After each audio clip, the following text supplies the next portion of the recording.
수출입 은행장께 공급망 안정화 기금 관련해서 질의하겠습니다. 네. 작년에 국회 예산정책처에서 이 중소중견기업에 대한 지원 방안이 좀 미흡하니 확대해라 이런 의견이 있었습니다. 네. 이 통계를 보면 대기업의 승인이나 집행이 집중돼 있는데요. 아시다시피 이게 선도사업자의 기업 규모별 비중을 보면 중소중견기업이 70% 정도 되지 않습니까? 네, 그렇습니다. 근데 일선에서는 그렇게 지금 안 되고 있어서 이 부분을 어떻게 수출입은행에서 잘 되게 할 수 있는 방안을 갖고 계신지 말씀을 해주세요. 이게 사실 저희 고민 중에 하나입니다. 그 건수 면에서 보면은 의원님께서 말씀하셨다시피 중소중견이 훨씬 많은데 이제 금액 면에서 보면은 이제 비중이 굉장히 적어서 그래서 전용 프로그램을 지금 마련할 준비도 있고요.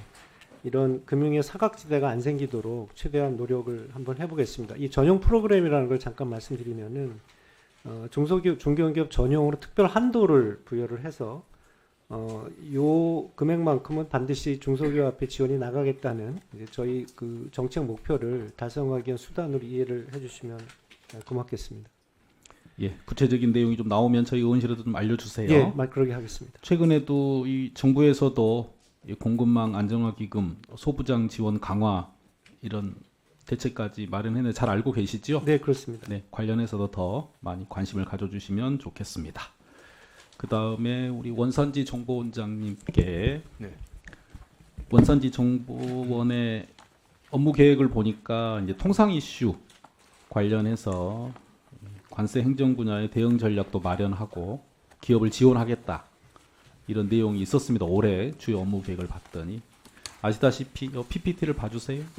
관세청에서 지금 대미 관세 정책 관련해서 기업 설문조사를 했는데 통관 절차나 정부 지원 관련해서 기업들이 바라는 게 꽤 많습니다. 그리고 중국에서 얼마 전부터 이제 히토류 관련해서 수출 통제를 한다 뭐 이런 기사도 있었는데 오늘은 또 미국과 관련해서 뭐 타결된다 이런 얘기도 있었는데요. 그러다 보니까 이제 산업부에서도 10월 달에 히토류 공급망 총력 대응 체제 가동 이런 준비도 하고 여러 부처가 같이 하고 있는데 이 관련해서 원산지 정보원에서 할 수 있는 역할이 좀 있습니까? 어떻게 평가하세요? 예, 저희가 그 미중 갈등 등으로 인해서 공급망이 제한이 되고 있기 때문에 공급망 다변화를 위한 그 교육 과정 프로그램도 마련하고 또 관련되는 그 연구 결과를 정기 발간물로 배포도 하고 있습니다. 기업들이 만족도가 좀 있습니까? 많이 참여들 하나요? 어떠세요? 예, 많이 참여하고 있습니다. 예, 최근에 저희 의원실에도 이제 중국에서 사업하는 업체나 관련해서 어려움을 많이 토로하고 있습니다. 그래서 역량이 되시는 대로 기업들의 어려움을 해소하기 위해서 많이 노력해 주시면 감사하겠습니다. 예, 그렇게 하겠습니다. 네. 통계정보원장님. 네.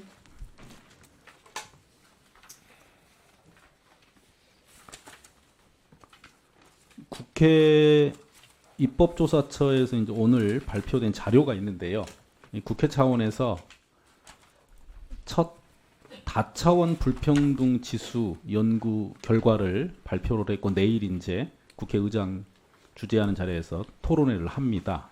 그 자료가 국회 홈페이지 있으니까 관련해서 꼭 일단 살펴보시길 먼저 말씀드리고요. 네. 이 내용을 살펴보았더니 그런 평가들이 좀 있습니다. 데이터 품질의 중요성 표현이 나오거든요. 근데 보면 이 갑이지 인, 갑이지 아웃 이게 무슨 뜻일까요? 한마디로? 네, 쓰레기를 넣으면 쓰레기가 나온다. 예. 그만큼 입력 데이터의 품질이 중요하다. 이 내용이 이 발제문에 있더라고요. 네. 그러니까 아시다시피 이 시대적 문제 해결을 위해서는 문제에 대한 정확한 이해가 필요한데 그 이해를 하기 위해서 이 연구를 해봤더니 데이터 품질에 문제가 많다. 특히 행정 데이터가 서로 부처 간의 연계도 잘 안 되고 관리도 잘 안 된다. 그러니까 문제에 대한 정확한 이해가 나와야지 문제를 해결할 거 아니겠습니까? 그래서 결국 이 논문에서도 데이터 수집, 정제, 검증의 표준 운영과 품질 관리 역량을 확충해야 된다. 이런 의견이 있던데요. 이 통계정보원의 업무 현황을 봤더니 관련한 내용이 많이 있으시던데 네. 조금 더 점검을 좀 하시고 네. 정보원이나 이게 국가 데이터처로 이번에 승격도 되지 않았습니까? 네. 그만큼 역할이 크시거든요. 네. 어떠세요? 의견을 먼저 개략적으로 말씀을 좀 해주세요. 그 말씀하신 대로 저희가 그 데이터 융복한 관리 시스템을 활용해 가지고 행정 자료를 뭐 수집해서 품질 점검 그리고 표준화, DB화 그리고 이제 서비스까지 표준 관리하고 있고요. 또 그 중요성에 걸맞게 우리 기관에 그 상당히 우수한 인력을 투입하고 있는데요. 그럼에도 불구하고 이제 그 행정 자료의 품질 점검과 표준화 과정 관리를 조금 더 체계적으로 할 필요가 있다고 지적하시는 것으로 받아들이고요. 인용하신 보고서도 한번 좀 꼼꼼히 읽어보고 또 우리의 그 현행 업무 프로세스를 좀 하나하나 재점검해 나가면서 프로세스 개선 방안을 적극 검토해 보겠습니다. 그 내용 간단히 또 하나 말씀드리면 이제 네. 건강 불평등 얘기를 하면서 네. 국민건강영양조사 관련해서는 보니까 국민건강보험공단, 국세청, 사회보장정보원, 질병관리청 등의 소득 자료를 연계한다면 조사 표본과 행정자료 결합을 시도해 볼 수 있을 것이다. 네. 근데 지금 잘 안 된다는 뜻이에요. 네. 이 부분에 관해서 가장 전문 기관이시니까 네. 잘 검토를 하셔서 의견을 주시고 네. 저희가 조만간 이제 국가데이터처에 종합 감사를 할 예정입니다. 그 전에 저희 의원실 의견을 좀 주시면 더 감사하겠습니다. 네, 알겠습니다. 네, 고맙습니다. 조폐공사 사장님께 질의하겠습니다. 지금 자회사가 콤스코 시큐리티, 콤스코 투게더 맞지요? 예, 맞습니다. 사장님 취임사에 노동조합과 상호 신뢰 바탕으로 협력적 관계 구축하겠다고 하셨네요. 자회사가 2018년에 출범할 때 보니까 고용 안정, 처우 개선, 삶의 질 향상 희망했다고 돼 있는데 혹시 그 다른 공공기관의 특수경비 노동자들보다 임금 지급이 좀 낮다는 건 알고 계세요? 예, 이번에 뭐 알게 됐습니다. 우리 같은 식구들을 더 잘해주려고 하는 게 인지상정인데요. 그렇지 않다는 지금 얘기들이 많이 들려요. 그래서 이 용역비 관련해서 여쭤봤더니 적정성 분석을 위해서 전문업체 컨설팅 추진에 관한 협의를 하고 있다 이렇게 돼 있어서 지금 자회사 건인데요. 그 노동자분들이랑 직접 만나서 얘기를 나누면 되지 이게 밖에 컨설팅 할 일입니까? 지금 조폐공사 지금 노조하고는 직접 소통을 활발하게 하고 있고요. 하고 계세요? 예, 자회사는 그 자회사 대표가 네. 중심이 돼서 소통을 하고 있습니다. 자회사는 우리 조폐공사에서 가신 분 아닌가요? 자회사 대표. 예, 저희 공모해서 이제 보낸 분입니다. 네. 관여 좀 하실 수 없어요? 지금 법상으로는 제가 직접 나서기가 조금 어렵습니다. 내년 3월달에 이제 저기 도란봉투법 이제 시행되고 나면은 그때 되면은 또 다른 얘기가 될 것 같습니다. 우리 고용노동부에서 공공기관 자회사 운영실태 평가 보고서 보면 근로자 의견 등을 수렴해서 인터뷰 설문 등 방법을 동원하라고 했는데 네, 지금 노동조합원분들이 농성 중이죠 지금. 예, 지금 정문 앞에서 농성 중에 있습니다. 좀 만나서 얘기도 들으시고 자회사에서도 적절하게 처리 잘 하라고 얘기를 하셔야 되는 거 아닌가요? 어떻습니까? 지금 저희들 조금 어려운 사정이 있는 것이 2018년도에 자회사로 이제 됐는데 그때 이제 용역회사 임금 수준에 그럼 안 맞춰가지고 하시겠다는 건가요, 그러면? 했고, 그리고 임금은 저희들은 이제 경상경비에 포함되어 있습니다. 경상경비는 또 정부 예산에 그대로 묶여서 좀 동결되고 있는 상황입니다. 그래서 굉장히 지금 움직이기가 좀 힘든 상황이고 이런 상황을 지금 기재부가 알고 있기 때문에 기재부 제도 변화하고 맞물려 가지고 살펴볼 상황인 것 같습니다. 노동자분들을 좀 만나보세요. 자회사 사장께 얘기를 하시든지 일단 만나야지 뭐 답이 나오지 않겠습니까? 자회사 대표는 내년 3월 이후에 만나겠습니다.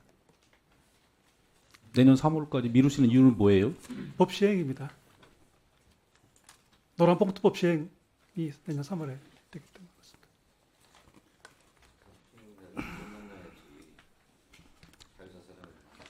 따로 알아보죠, 뭐 기재부에. 알겠습니다. 투자공사 사장님께 질의하겠습니다.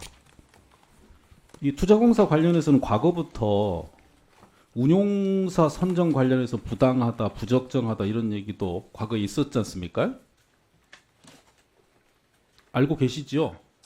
예, 과거에 감사원 과거에, 지적도 좀 예, 받았고요. 예, 그래서 대한민국의 모든 이 공적인 일을 하는 사람들은 일단 선발이나 선출 과정에서는 민주성이 있어야 되고 일하는 과정에서는 투명성, 공개성. 끝나고 나서는 책임성이 꼭 따라다니는 건데 여러 가지 정보를 달라고 하셔도 잘 안 주세요. 그러면은 투자공사에서는 이게 운용 자산이 327조나 되던데 이거 관련해서 뭐 잘못한 사람들은 어떻게 책임을 지나요, 국민들께?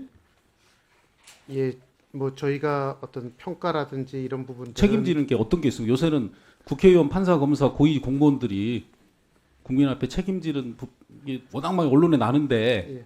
이렇게 좋은 직장에 계시면서 국회 자료도 안 내고 정보도 숨기고 계시는데 그러면은 잘못한 게 있으면 책임을 어떤 형태로 져야 될 거 아닙니까? 그래 성과의 부진에 대해서는 뭐 이제 그 평가를 통해서 책임을 져야 될 걸로서 책임을 져야 될 수밖에 없고요. 간접적으로 책임을 예. 지는 형식이 국회에서 국정감사를 통해서 자료를 요구하는 건데 안 주세요. 의원님 말씀대로 이제 또 국회에 충실하게 정보 제공을 하는 것도 저희 책임 중에 하나라서 이제 사실 위원님이 작년에도 좀 지적을 해주셔가지고 작년보다는 조금 그래도 저희가 보통 통상 그 외환부획을 운용하는 국부 펀드에 비해서 조금이라도 정보 제공을 조금 더 자세히 해드리는 게 저희 책임이라고 생각해서 대체 자산이라든지 이런 연도별 이게 사실 장기 투자다 보니까 연도별 수익률이라는 부분이 사실 좀 저희로서는 부담스러운 부분인데 그런 연도별 수익률이라든지 직간접 수익률 이런 부분들을 작년에 좀 말씀해 주셔가지고 조금 더 그 정보 공개를 조금 더 충실히 하려고 노력하고 있고요.